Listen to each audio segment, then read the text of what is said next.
All right, good morning. It's Noel here. And ready to get going for the day. Have another day of reading Matthew, and then, yeah, uh, quite a bit of stuff to do today. And I think I'm feeling a little bit better. Yesterday, I delivered a puppy to just outside Chicago, and uh, that went really well. It was a great break. Um, you know, driving most of the day and talking to a puppy, and you know, uh, and then being able to like hand that little like joy over to a family and everything. That was really good. So uh,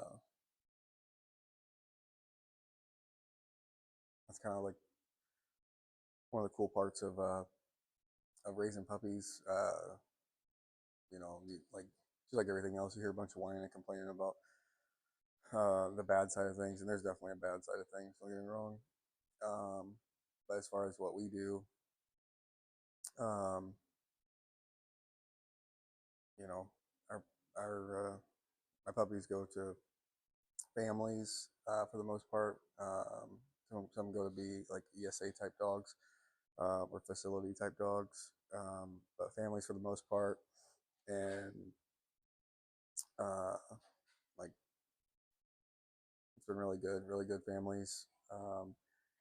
Families, even folks that have like been through a lot, losing loved ones and all that kind of stuff. And um, it just kind of brings a little bit of healing, and so it's just special. It's super cool to be a part of, and uh,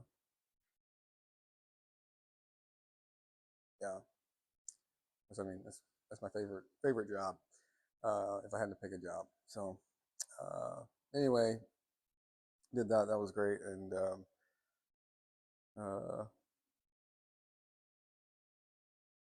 yeah. So we're gonna start with Matthew chapter 17 today, and uh, read 17 and 18.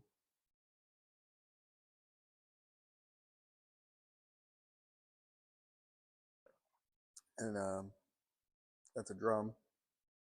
I'm not a drummer, but my son is, and um, yeah, he's done like church drumming kind of stuff, but and also um, drumline for high school and did drumline at college last year and stuff. So super cool. Those guys work way harder than anybody ever knows to be able to do what they do. So anyway, he's a great kid. Okay, here we go.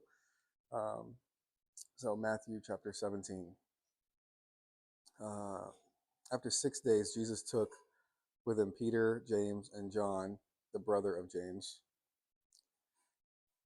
and led them up a high mountain by themselves. There he was transfigured before them.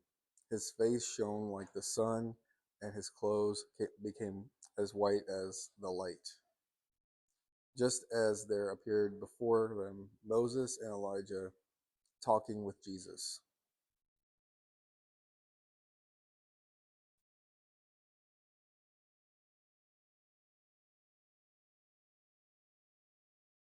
Peter said to Jesus, Lord, is it good for us to be here? If you wish, I will put up three shelters, one for you, one for Moses, and one for Elijah.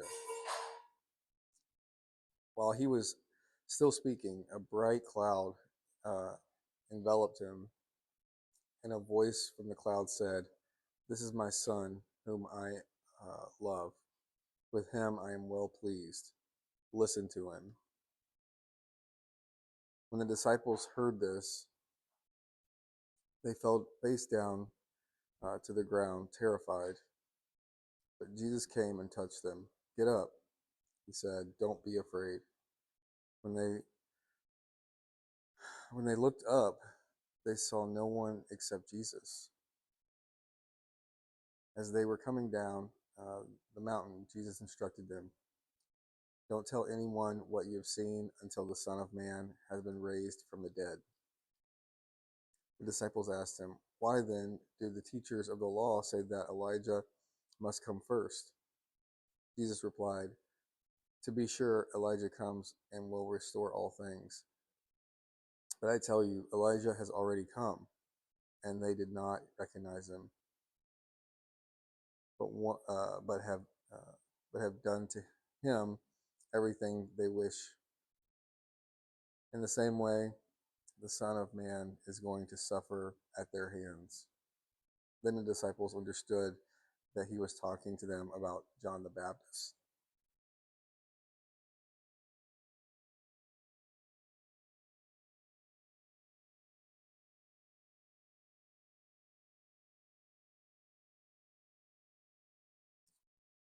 Verse 14. When they came to the crowd, a man approached Jesus and knelt before him. "Lord, have mercy on my son," he said. "He has seizures and he is suffering greatly. He often falls into the fire or into the water. I brought him to your disciples, but they could not heal him."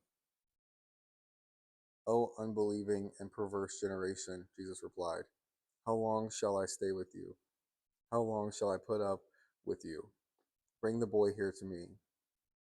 Jesus rebuked the demon, and it came out of the boy, and he was healed from that moment. Then the disciples came to Jesus in private and asked, "Why couldn't we drive it out?" He replied, "Because you have so little faith. I tell you the truth, if you have the faith as small as a mustard seed, you can say to this mountain, 'Move from here to there,' and it will move. Nothing will be impossible for you." When they came together in Galilee, he said to them, "The Son of Man is going to be betrayed into the hands of men. They will kill him, and on the third day he will be raised to life." And the disciples were filled with grief.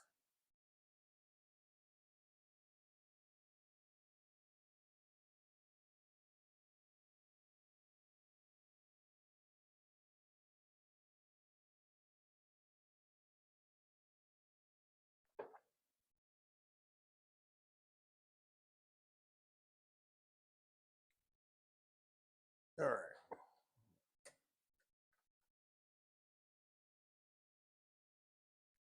Sorry, I needed a drink there, huh? Okay. 17:24.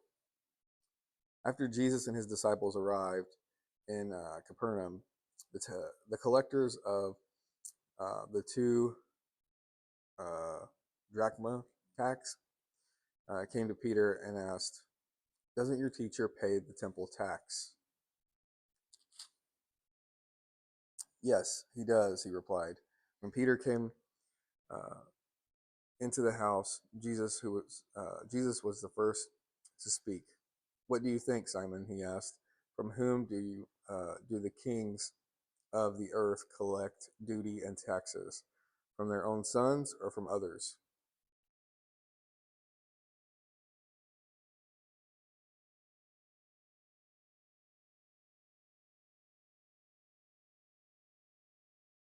I got to keep it going there. "From others," Peter said.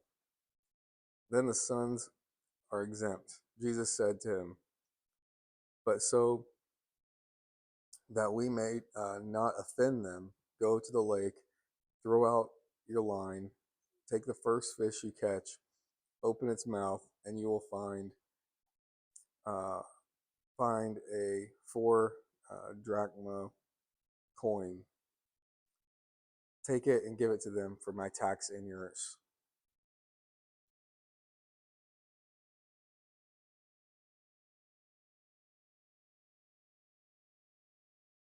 It's an interesting way. Um, chapter 18.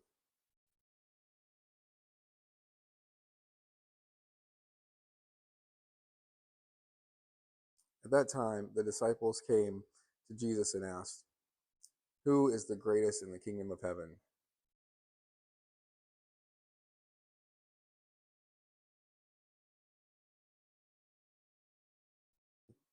He called a little child and had him stand among them.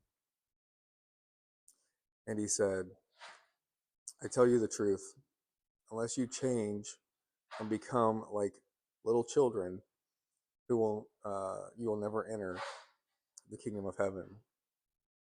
Therefore, whoever humbles himself like this child is greatest in the kingdom of heaven. And whoever welcomes a little child like this in my name welcomes me. But if anyone causes one of these children or one of these little ones who believes in me to sin, it would be better for him to have a large millstone hung around his neck and to be drowned in the depths of the sea."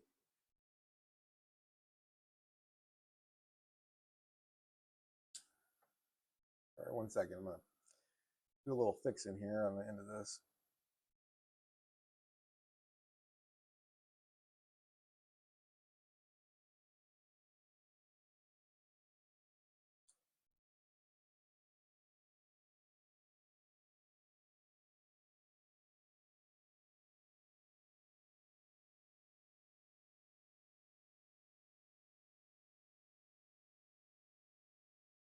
Every once in a while, you get a stubborn one. That's with all cigars, I think, but except for really expensive ones. Okay, so you cause a little child, one of the little ones to stumble, better for you to be drowned. Okay, woe to the world because of the things that people uh, that cause people to sin. Such things must come, but woe to the man who or through whom they come. If your hand or your foot causes you to sin, cut it off and throw it away. It is better for you to enter life maimed or crippled than to have 2 hands or 2 feet and be thrown into eternal fire.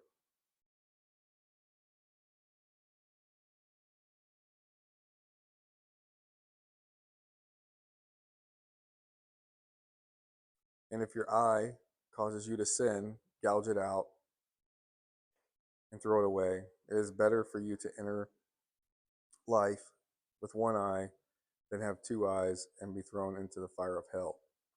You know, that brings up a good point.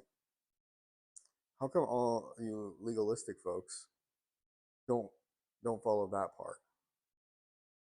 Like, there's a bunch of this that, like, even back to Leviticus that like legalistic folks want to throw into place, but you never see them, gouging out their eye or whatever. Anyway, it's just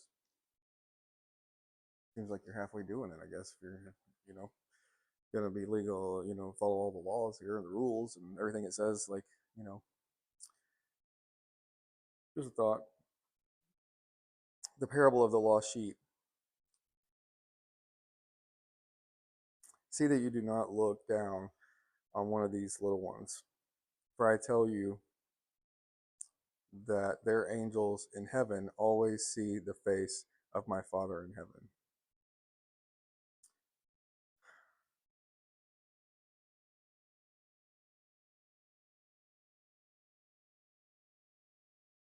You have to come back to that. What do you think? If a man owns 100 sheep and one of them wanders away, will he not leave the 99 on the hill and go look for the one that wandered off? And if he finds it, I tell you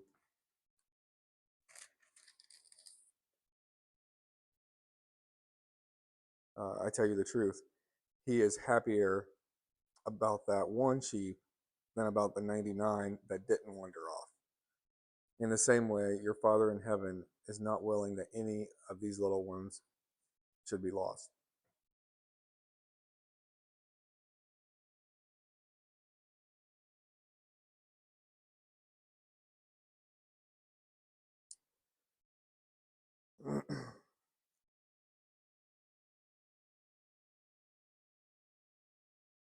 Yeah, we all really need this. Need you know this to soak in. Verse 15.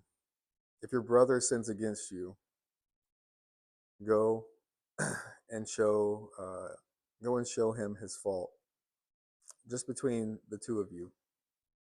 If he listens to you, you have won your brother over. But if he will not listen, take one or two others along, so that every matter may be established by the testimony of two or three witnesses. If he refuses to listen to them, tell it to the church.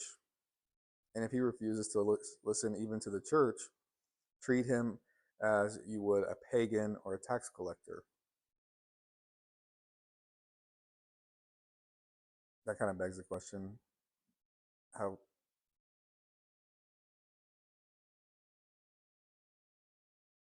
how exactly they treat the pagan or the tax collector. Um, anyway, I tell you the truth. Whatever you bind on earth will be bound in heaven, and whatever you loose on earth will be loosed in heaven. Again, I tell you that uh, if two of you on earth agree about anything you ask for, it will be done for you by my Father in heaven. For where two or three come together in my name, there I am with them. Um,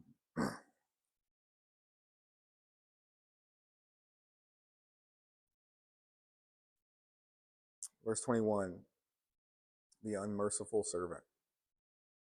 Then Peter came to Jesus and asked, Lord, how many times shall I forgive my brother when he sins against me? Up to 7 times? Jesus answered, I tell you, not 7 times, but 77 times. Therefore, the kingdom of heaven is like a king who wanted to settle his accounts with his servants.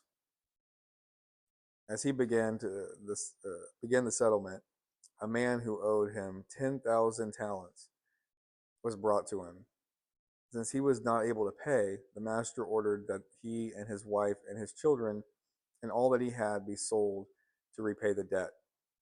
The servant fell on his knees before him. Be patient with me, he begged, and I will pay back everything. The servant's master took pity on him, canceled the debt, and let him go. But when the servant went out, he found one of his fellow servants who owed him 100 denarii. Yeah. He grabbed him and began to choke him. Pay back what you owe me, he demanded. His fellow servant fell to his knees and begged him, Be patient with me, and I will pay you back. But he refused. Instead, he went off, had the man thrown into prison until he could repay the debt.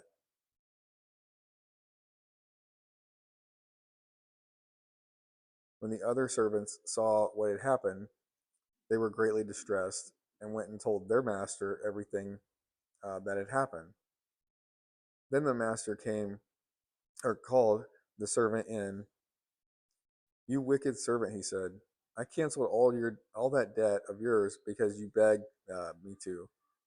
Shouldn't you have had mercy on your fellow servant, just as I had mercy on you? In anger, his master turned him over to the jailers to be tortured until he uh, should pay back all he owed. This is how my Father in heaven will treat you unless you forgive your brother from your heart.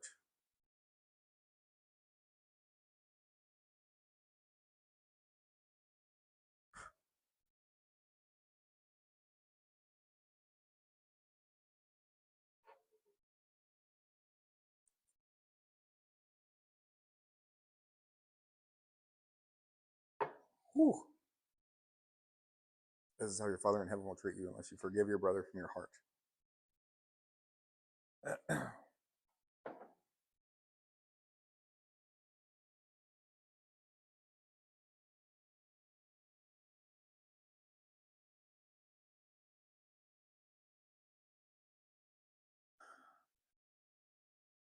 Jesus just takes things to a different level, right? Um,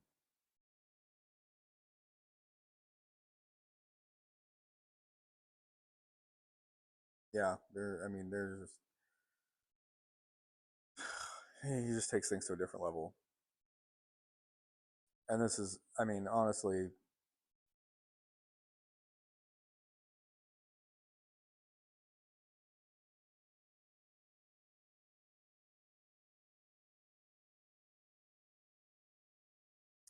you know,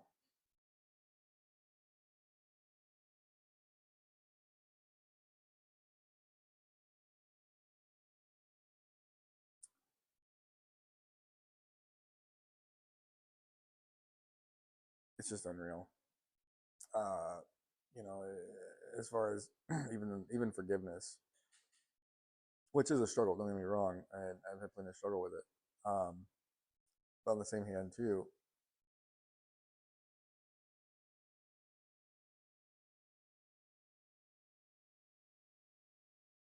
how important is you know uh, teaching on it. From a larger church perspective, if this is how Jesus describes what happens when you don't forgive.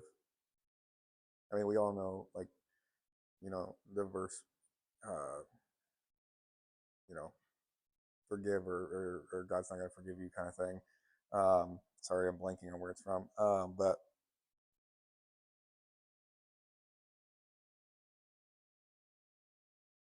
But you know, that parable that describes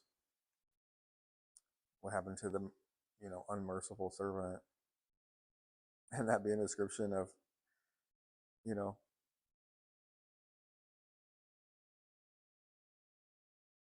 how we will, be treated by God for being, unforgiving in our heart and all that stuff is that's powerful. That should be, I don't know, that should be on all of our minds.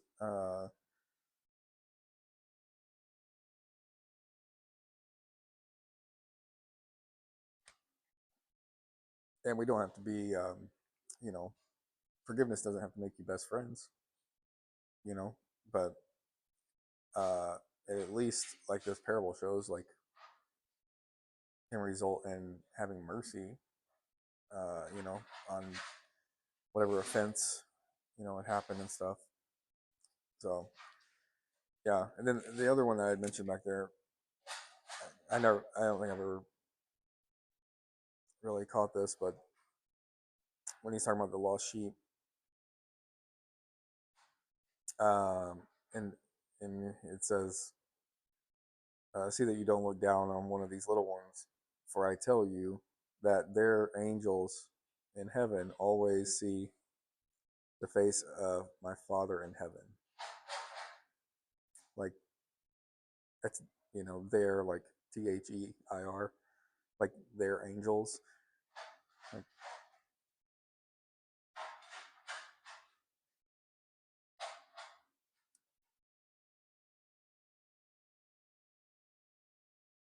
like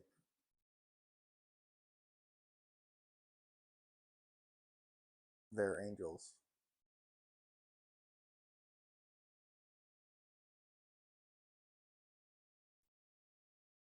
I don't know. That's interesting. It's almost like a I don't really get into the whole guardian angel type thing, but maybe that's what it's talking about. I don't know. Um,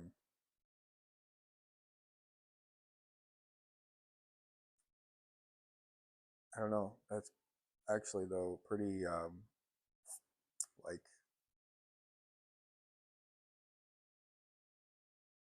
hope giving. I don't know. To me, it is like, hang on,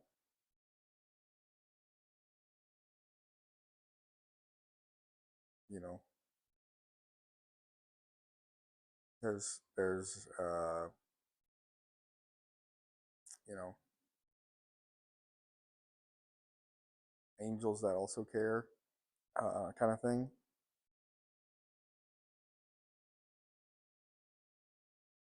I don't know. I mean, if I'm reading that right, to me that's pretty hopeful. Yeah,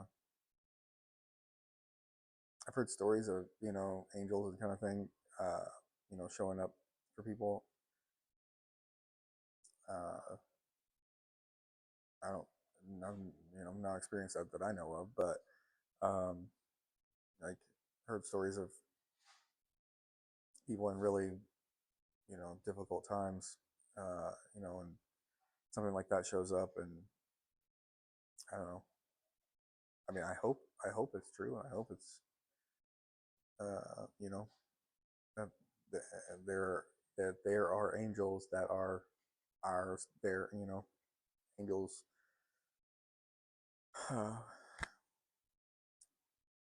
If not for each of us, at least that care. Um, you know, like God does, to a certain extent. I don't know. Like I've told you before, I'm no theologian. I'm just some dude, you know, muddling my way through all this.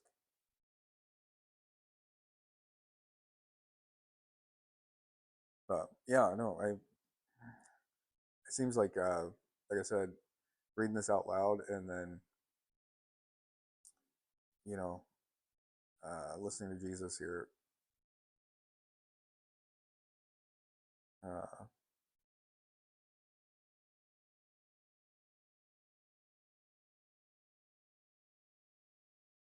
I don't know. You can. I don't know. You can see why the disciples are kind of like sometimes struggling to like put it all together because you know it's like everything that he says is uh, a load of wisdom that it's overwhelming. To like in your brain. I don't know. I don't know. But uh, yeah, I'm still excited to be doing this with you guys, and uh, yeah, we'll start with 19 tomorrow. And go from there. I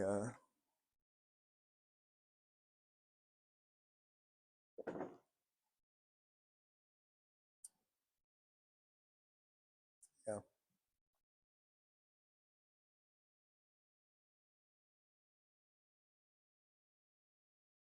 it's actually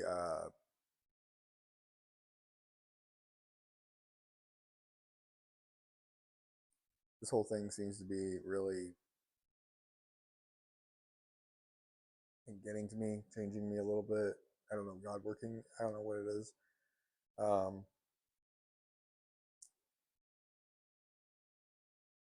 and I don't know.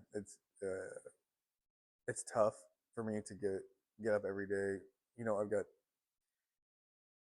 30 minutes or so worth of stuff to do.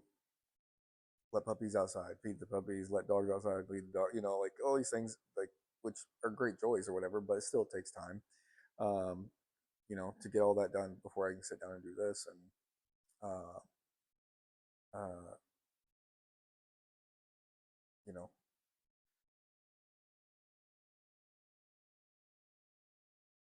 I would much rather just like not much rather, but I could easily just wake up and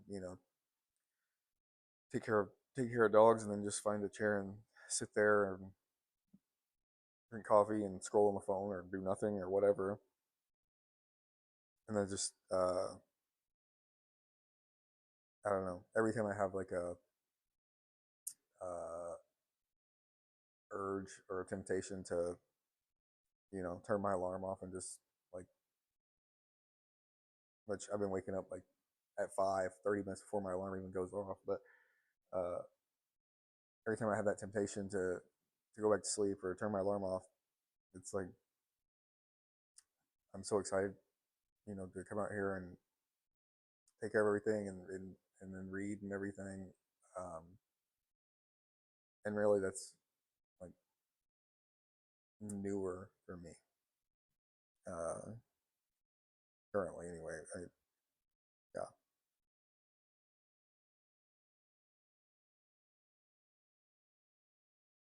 So yeah, I'm happy to be doing this, and let's see.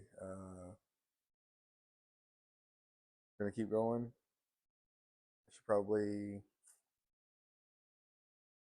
get to working for the day, so I will just check back in with you guys later. Okay. Have a great day, and we'll see you.